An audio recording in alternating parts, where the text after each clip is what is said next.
שלום, לא, לא, אנחנו כאן בשרשרת פודקאסט צו 8 התעוררות עם ג'אודת קסאב. שלום לך ג'אודת. שלום לך, אוהד. אני אציג אותך בקצרה. בשמחה. ג'אודת הוא חבר חדש שלי, קודם כל. אה, והוא actually we said we'll speak in English in the interview, so I'll transition to English just for the convenience of the conversation. Sure, we can Thank transition as you like. thank you. Um, so Jawdat is born and raised in Nazareth and is practicing, working as a lawyer, and also is a very avid community builder.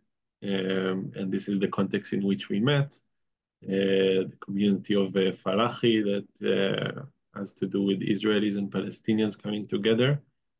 Um, and I am very curious to hear about that in the context of awakening, התעוררות, in which we are meeting.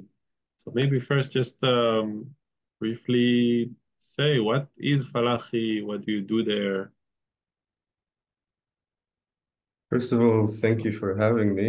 Already I'm feeling relaxed being here. I'm feeling ecstatic as well. And I'm appreciating the opportunity.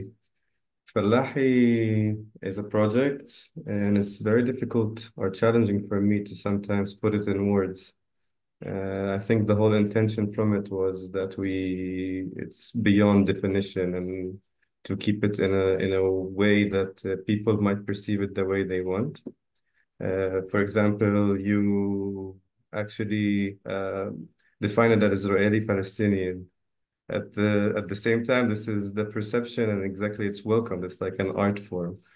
For me, Falahi is a place where it's inclusive, and I think I wanted to be more broad and providing awakening to people. And the things that we actually use and the intention we put from the start is to try and use a language that is more holistic, that avoids the use of ethnicities and nationalities and all of such. It's a human experience, and in order to face the segregation that we actually face every day. And it's to bring people into a union. I think Falahi is a place of a safer container that people can come to in this binary, polarized world, and see for themselves the complexity and things existing at once at the same time without the need or avoiding the need to cancel each other. I'd like to give it a brief description of Falahi as the peasant, actually the farmer. So the connection and reconciliation with land. And it's a space that embraces the culture of the farmer here in this region. And it's open to everyone that is interested in connecting with it and reconnecting with it, actually. And its aim is to actually try and shed light on oppressive regimes and how they're rooted in our communities, in our different communities and different manifestations. It's done through a lot of workshops, a lot of different tools, and it's led by participatory leadership. So you see 20 team members actually producing these events, producing these programs with a non-hierarchical structure, very horizontal.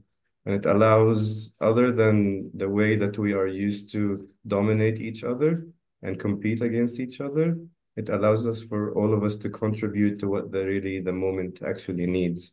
And it allows for emergence of a lot of creativity and reconciliation and healing, I think.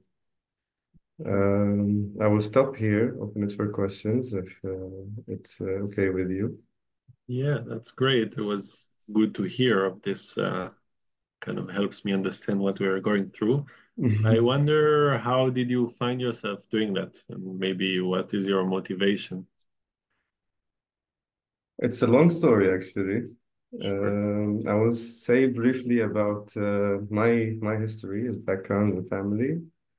Um, I was born and raised in Nazareth. My mom's from Nazareth and my dad's from Al-Fahim. And the great-grandfather of mine was from the village El Lajron, which translates into Megiddo. And they had to move in 48 to Al-Fahim. And since then, it affected my life. And I seen my father being a peace activist, actually, nonviolent resistance or justice seeker. And he established the first Holocaust museum in Arabic in Nazareth and in the West Bank. So this shaped my life into seeking justice through legal and peaceful and educational means, and thus I became a lawyer. However, at a certain point, I felt the limitation of just this, and I'm now trying to integrate it into more